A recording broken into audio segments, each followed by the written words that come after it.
अपने हौसलों को ये मत बताओ कि तुम्हारी परेशानियाँ कितनी बड़ी है, बल्कि परेशानियों को ये बताओ कि तुम्हारे हौसले कितने बड़े हैं। नमस्कार दोस्तों, मैं हूं बलराम बेरवा। स्वागत करता हूं आप सभी का इस यूट्यूब चैनल पर। और आज अपन पढ़ने जा रहे हैं एक बहुत ही महत्वपूर्ण टॉपिक, श्वसन तंत्र या रेस्पिरेशन सिस्टम। बात करें श्वसन की, तो श्वसन में दो चीज़ें शामिल होती है, सांस लेना और सांस छोड़ना। श्वास अंदर लेने की क्रिया को हम कहते हैं निश्वसन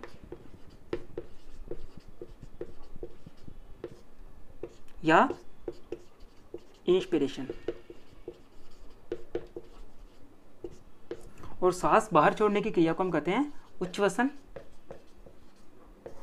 या एक्सपिरेशन।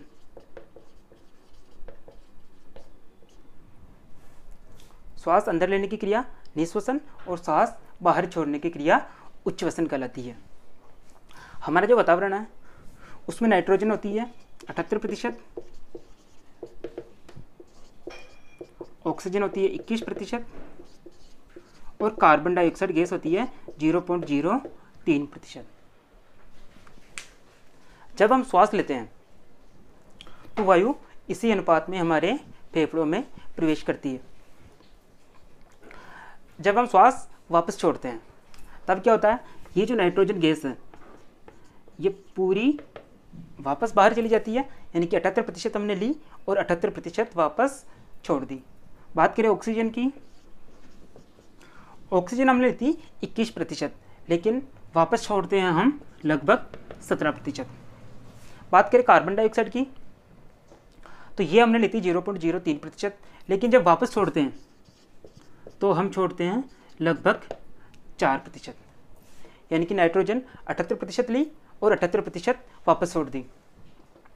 ऑक्सीजन 21% ली, लेकिन वापस कितनी छोड़ी, 17%। कार्बन डाइऑक्साइड 0.03% ली थी और वापस छोड़ी हमने 4%, यानी कि ये दोनों जो है इनमें कितने का डिफरेंस आ गया, 4% का। इसीलिए सामान्य भाषा में हम कहते हैं कि हम श्वसन क्रिया के दौरान ऑक्सीजन गैस अंदर लेते हैं और कार्बन डाइऑक्साइड गैस बाहर छोड़ते हैं। आगे बात करें श्वसन की, तो श्वसन दो प्रकार का होता है। पहला होता है बाह्य श्वसन या एक्सटर्नल, और दूसरा होता है आंतरिक श्वसन।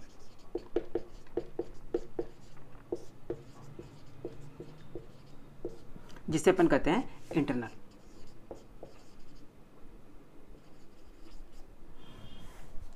श्वसन का पहला प्रकार हो गया बाह्य श्वसन और दूसरा है आंतरिक श्वसन या इंटरनल। बाह्य श्वसन में क्या होता है, ऑक्सीजन गैस जो है वो हमारे नासा छिद्र से हमारे फेफड़ों तक जाती है, यानी कि ये ऑक्सीजन जो है नासा छिद्र से फुफ्फुस तक पहुंचती है। और आंतरिक श्वसन में क्या होता है कि ये जो ऑक्सीजन हमने ग्रहण की है ये फुफ्फुस से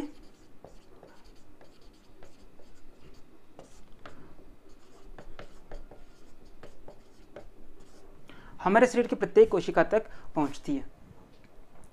इस प्रकार ये दोनों इसके भाग हो गए। अब आगे बात करते हैं अपन बाह्य श्वसन की। आगे बात करें बाह्य श्वसन की, तो बाह्य श्वसन में जो सबसे पहला अंग आता है वो आता है नासा छिद्र। मानव में 2 नासा छिद्र होते हैं जिनके द्वारा वायु हमारे फेफड़ों में प्रवेश करती है। ये जो छिद्र होते हैं इनमें छोटे छोटे और महीन बाल पाए जाते हैं जो क्या करते हैं, अशुद्धियों को वहीं रोक लेते हैं और शुद्ध हवा को आगे भेज देते हैं। इन दोनों नासा छिद्रों के बीच में कपाट पाया जाता है जिसे नासा कपाट कहते हैं। आगे जाकर ये ग्रसनी में मिलते हैं जिसे अपन फेरिंग्स कहते हैं। हमारी जो मुख गुहा का सबसे अंतिम भाग होता है उसे अपन ग्रसनी या फेरिंग्स कहते हैं, जिसका चित्र आप अपनी स्क्रीन पर देख पा रहे होंगे। आगे बात करें तो ग्रसनी से आगे स्वर यंत्र होता है जिसे अपन कहते हैं लेरिंग्स। इसे वॉइस बॉक्स के नाम से भी जाना जाता है।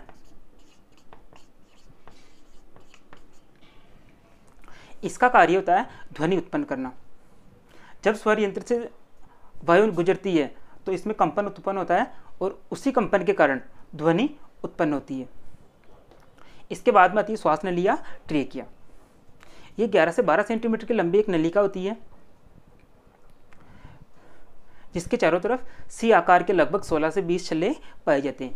ये क्या करते हैं, वायु की अनुपस्थिति में इस नलिका को पिचकने से रोकते हैं। जैसे मान लीजिए हमने सांस छोड़ा और अगर ये नलिका जो है ये पिचक गई तो वापस सांस नहीं आ पाएगा और व्यक्ति की मृत्यु हो जाएगी। इसके लिए क्या होता है कि इसके बाहर सी आकार के छल्ले होते हैं जो वायु की अनुपस्थिति में भी इसे पिचकने से रोकते हैं, ताकि श्वास का हवा का जो आवागमन है वो आराम से हो सके।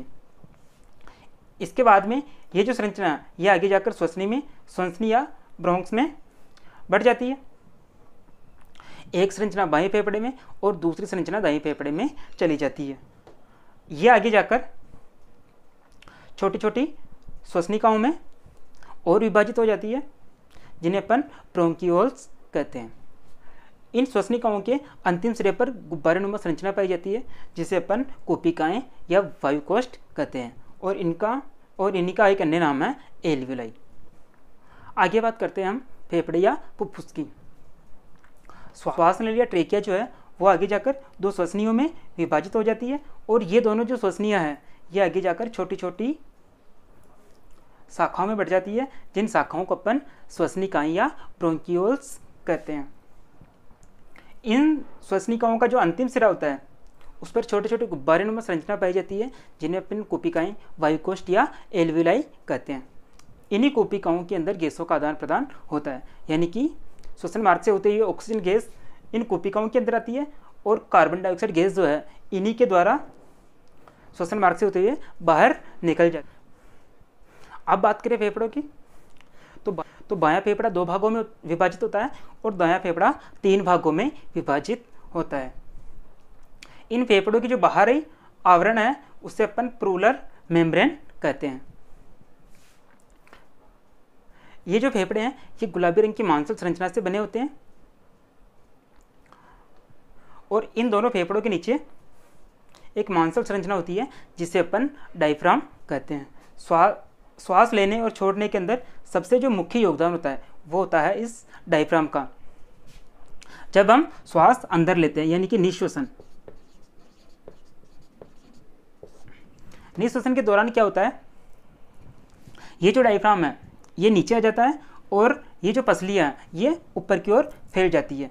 इससे यहाँ का दाब कम हो जाता है और वायु जो है वो हमारे फेफड़ों में प्रवेश करती है। जब हम श्वास छोड़ते हैं तब क्या होता है, ये जो डायफ्राम है ये ऊपर की ओर आ जाता है और पसलियाँ अंदर की ओर आ जाती है, जिससे दाब बढ़ जाता है और वायु जो है वो हमारे फेफड़ों से बाहर निकल जाती है।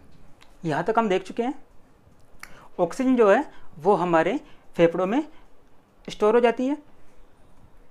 सामान्यतया हमारे जो फेफड़े हैं उनमें 500 ml ऑक्सीजन आ सकती है, लेकिन बात करें इसकी उच्चतम सीमा की या मैक्सिमम तो ये होती है 6000 ml या 6 लीटर, यानी कि लगभग 12 गुना ज़्यादा हवा ये स्टोर कर सकते। जब हम श्वास अंदर लेते हैं यानी कि निश्वसन की क्रिया के दौरान ये जो डायफ्राम है ये नीचे की ओर आ जाता है और जो पसलियाँ हैं वो ऊपर की ओर चली जाती है, जिससे फेफड़ों का आयतन बढ़ जाता है और वायु जो है वो हमारे फेफड़ों के अंदर प्रवेश करती है। जब हम श्वास छोड़ते हैं यानी कि उच्च वसन की क्रिया के दौरान क्या होता है, ये जो डायफ्राम है ये ऊपर की ओर आता है और पसलियाँ नीचे की ओर आती है, जिससे यहाँ का दाब बढ़ जाता है और वायु जो है वो हमारे शरीर से बाहर निकल जाती है। यहाँ पर आके जो आपका बाह्य श्वसन है वो कंप्लीट है। अब अपन देखेंगे आंतरिक श्वसन, आंतरिक श्वसन की। आंतरिक श्वसन या इंटरनल।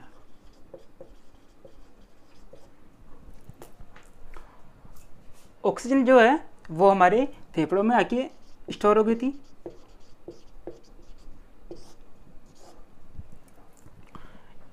फेफड़े जो है वो केवल इस ऑक्सीजन गैस को संग्रहित या स्टोर करने का काम करते हैं। दरअसल फेफड़ों को ऑक्सीजन की कोई ज़रूरत होती ही नहीं है। ये केवल जिस प्रकार से पानी को एक पानी की टंकी में स्टोर किया जाता है उसी प्रकार ऑक्सीजन गैस को इन फुफ्फुस में स्टोर किया जाता है। जैसे मान लीजिए आपको एक बाल्टी पानी की ज़रूरत है तो बार बार तो आप पानी की टंकी से जाकर निकाल नहीं सकते, तो फिर क्या करेंगे कि उस पानी की टंकी से कनेक्शन देकर पानी को नीचे लाया जाता है। उसी प्रकार से क्या करेंगे, ये जो फेफड़े हैं ये टंकी की तरह है, और यहाँ से ये क्या करते हैं, इस ऑक्सीजन गैस को कोशिकाओं तक भेजते हैं, कोशिका या सेल। अब इस कोशिका या सेल में भेजने के लिए ये किसका सहारा लेते हैं, रक्त या ब्लड। इसमें भी कौन इसकी सहायता करेगा, आरबीसी यानी कि लाल रक्त कणिकाएं। इसमें उपस्थित होता है हीमोग्लोबिन, जो क्या करता है, इस ऑक्सीजन को शरीर की प्रत्येक कोशिका तक पहुंचाने का कार्य करता है।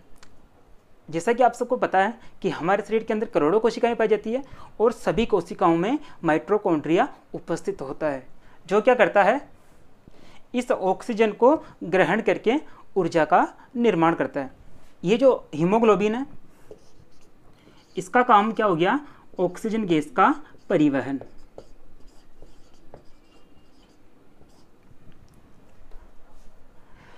लेकिन ये जो हीमोग्लोबिन है ये एक नंबर का चोट्टा है। इसकी जो बीवी है उसका नाम है ऑक्सीजन, लेकिन इसका चक्कर चल रहा है कार्बन मोनोऑक्साइड के साथ में। और ये कार्बन मोनोऑक्साइड जो है वो कहाँ पाया जाता है, धुएं में। जैसे ईंधन का धुआं, पेट्रोल का धुआं, लकड़ी का, कोयला, जैसे ही अपन धुआं सूंघते हैं या धुएं के संपर्क में रहते हैं, तो ये धुआं हमारे श्वसन मार्ग से होते हुए कहाँ पहुँच जाता है, हमारे फेफड़ों में। अब जैसे फेफड़ों में ऑक्सीजन भी है और कार्बन मोनोऑक्साइड भी है, तो ये जो हीमोग्लोबिन है ये क्या करेगा, इस ऑक्सीजन को छोड़ देगा और कार्बन मोनोऑक्साइड को लेकर शरीर की प्रत्येक कोशिका के पास चला जाएगा।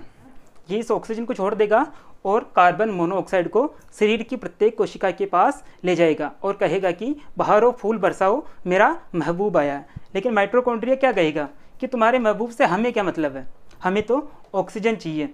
लेकिन इसका चक्कर है कार्बन मोनोऑक्साइड के साथ में, तो ये इस ऑक्सीजन को ले जाता ही नहीं है और कार्बन मोनोऑक्साइड को शरीर की प्रत्येक कोशिका तक पहुंचा देता है।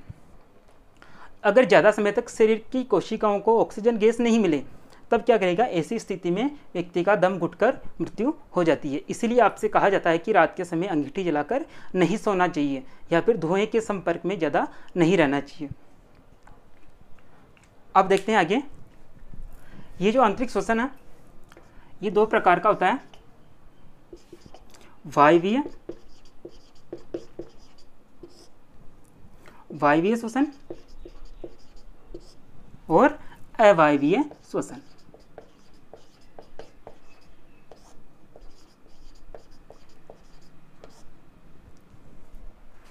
वायवीय श्वसन जो है ये ऑक्सीजन गैस की उपस्थिति में संपन्न होता है और अवायवीय श्वसन ऑक्सीजन गैस की अनुपस्थिति में संपन्न होता है। शरीर की जो कोशिका है उसके अंदर होता है माइटोकॉन्ड्रिया और वही ये ऑक्सीजन गैस जाता है और माइटोकॉन्ड्रिया जो है वो ऊर्जा का उत्पादन करता है। यानी कि ये इसको कौन उपयोग करेगा, माइटोकॉन्ड्रिया।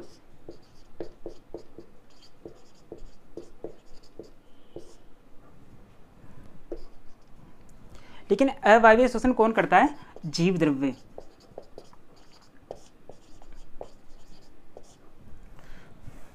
ये जो जीव द्रव्य है ये क्या करता है, 38 एटीपी का निर्माण करता है और ये 38 एटीपी का निर्माण करके इस माइटोकॉन्ड्रिया के पास पहुंचा देता है। ये माइटोकॉन्ड्रिया क्या करता है, इस 38 एटीपी से एक ग्लूकोज का निर्माण करता है। इस ग्लूकोज के फलस्वरूप हमारे शरीर को ऊर्जा प्राप्त होती है। यानी कि अगर जैसे हम श्वास लेते हैं तो ऑक्सीजन गैस अंदर आती है, फेफड़ों से होते हुए हमारे माइटोकॉन्ड्रिया तक आती है, जहाँ पर वायवीय श्वसन माइटोकॉन्ड्रिया के द्वारा होता है और ऑक्सीजन की अनुपस्थिति में जीव द्रव्य के अंदर अवायवीय श्वसन होता है। इसके अंदर चलेगा क्रेब्स चक्र और ये 38 एटीपी का निर्माण करके ये 38 एटीपी वापस माइटोकॉन्ड्रिया को दे देते हैं, जिससे बनता है एक ग्लूकोज, और इससे हमें मिलती है ऊर्जा। जैसे ही हमें ये ऊर्जा, अगर मान लीजिएगा हम श्वास नहीं ले, यानी कि श्वसन क्रिया बंद हो जाए, तो ऐसी स्थिति में क्या होगा कि जीव द्रव्य में ये 38 एटीपी नहीं बनेगा, ना ग्लूकोज बनेगा, और ना ही हमारे शरीर में ऊर्जा बनेगी। तो इसके कारण क्या होगा, हमारी मृत्यु हो जाएगी। इसीलिए जैसे ही श्वसन क्रिया रुकी, वैसे ही व्यक्ति की मृत्यु हो जाती है। अब बात करते हैं अपन कि कौन कौन से जीव कौन कौन से अंगों के द्वारा श्वसन क्रिया करते हैं। बात करते हैं स्तनधारी या मैमेलिया वर्ग की। तो मानव क्या है, मानव भी स्तनधारी के अंदर ही आता है। ये किससे श्वसन करेगा, ये फेफड़े या लंग्स से, जो अपन पढ़ चुके हैं। जितने भी जलीय जीव होते हैं जैसे मछली वगैरह, वो किससे सांस लेते हैं, गिल्स, गलफड़े या क्लोम के द्वारा। उभयचर जो प्राणी होते हैं जैसे मेंढक वगैरह, जो जल में भी रह सकते हैं और जमीन पर भी, ये भी फेफड़ों से श्वास लेते हैं। कीट पतंग जो होते हैं वो श्वास नली या ट्रेकिया से श्वास लेते हैं। श्वसन क्रिया के दौरान वायु जिस मार्ग का अनुसरण करती है उसे अपन श्वसन मार्ग कहते हैं। एक जो सामान्य मनुष्य होता है वो 1 मिनट में लगभग 16 से 20 बार श्वसन क्रिया करता है। एक बार रिवाइज करते हैं वापस। तो श्वसन के 2 प्रकार, बाह्य श्वसन और आंतरिक श्वसन। बाह्य श्वसन की बात करें तो उसमें सबसे पहले आता है नासा छिद्र, वहाँ से वायु नासा कपाट में, नासा कपाट से आगे ग्रसनी में, मुख गुहा का जो अंतिम भाग वो ग्रसनी या फेरिंग्स, वहाँ से वायु आगे जाती है स्वर यंत्र में या लेरिंग्स में। उसका एक और कार्य होता है ध्वनि उत्पन्न करना। लेरिंग्स के बाद में जो है वायु जाती है श्वास नली या ट्रेकिया में। श्वास नली आगे जाकर 2 श्वसनियों में बढ़ जाती है, और वो श्वसनियाँ आगे जाकर छोटी छोटी शाखाओं के रूप में और बढ़ जाती है, जिन्हें अपन श्वसनिकाएँ कहती है। श्वसनिकाओं का जो अंतिम सिरा है, श्वास नली जो है वो आगे जाकर 2 श्वसनियों में बढ़ जाती है, और दोनों श्वसनियाँ आगे जाकर और छोटी छोटी श्वसनियों में बढ़ जाती है। श्वास नली आगे जाकर 2 श्वसनियों में बढ़ जाती है, और दोनों श्वसनियाँ आगे जाकर और छोटी छोटी शाखाओं में बढ़ जाती है, जिन्हें अपन श्वसनिकाएँ कहते हैं। ये जो श्वसनिकाएँ होती है, इनका जो अंतिम सिरा होता है उन पे पाए जाते हैं गुब्बारेनुमा संरचना, जिन्हें अपन कूपिकाएँ या एल्वुलाई कहते हैं। यहाँ पर गैसों का आदान प्रदान होता है, जिसमें डायफ्राम मदद करता है। जब सांस अंदर लेते हैं तो डायफ्राम नीचे की ओर चला जाता है और पसलियाँ ऊपर की ओर, तो श्वास अंदर जाता है। और जब वापस सांस छोड़ते हैं, यानी कि उच्च श्वसन की क्रिया के दौरान, डायफ्राम जो है वो ऊपर आ जाता है और पसलियाँ बाहर की ओर फैल जाती है, जिससे अपन सांस छोड़ देते हैं। उसके बाद में बात करें फेफड़ों की, तो वहाँ पर ऑक्सीजन गैस आके स्टोर हो जाती है। उसके बाद में आता है अपना आंतरिक श्वसन। फेफड़े क्या करते हैं, ये जो ऑक्सीजन गैस है इसे रुधिर की सहायता से शरीर की प्रत्येक कोशिका तक भेज देते हैं। रुधिर में भी इसे ले जाने का काम करता है आरबीसी, यानी कि लाल रक्त कणिकाएं, और लाल रक्त कणिकाओं में भी कौन, हीमोग्लोबिन। ये जो हीमोग्लोबिन है ये इस ऑक्सीजन गैस को शरीर की प्रत्येक कोशिका तक भेजता है। कोशिका में 2 प्रकार का श्वसन होता है, वायवीय श्वसन और अवायवीय श्वसन। वायवीय श्वसन यानी कि ऑक्सीजन गैस की उपस्थिति में होने वाला श्वसन, उसे अपन कहते हैं वायवीय श्वसन। और ऑक्सीजन गैस की अनुपस्थिति में होने वाले श्वसन को हम अपन कहते हैं अवायवीय श्वसन, जो कि होता है जीव द्रव्य में। जीव द्रव्य क्या करता है, 38 एटीपी का निर्माण करता है, और ये जो एटीपी है इसे माइटोकॉन्ड्रिया को दे देता है। जहाँ माइटोकॉन्ड्रिया इससे एक ग्लूकोज का निर्माण करता है, उसके फलस्वरूप ऊर्जा बनती है। इसलिए माइटोकॉन्ड्रिया को कोशिका का ऊर्जा घर या पावर हाउस कहा जाता है। तो यहाँ पर आके अपना जो श्वसन तंत्र है वो होता है कंप्लीट। उम्मीद करता हूँ आपको ये वीडियो पसंद आया होगा। तो इस चैनल को ज़्यादा से ज़्यादा लाइक करें, सब्सक्राइब करें और अपने दोस्तों के साथ शेयर करें। धन्यवाद।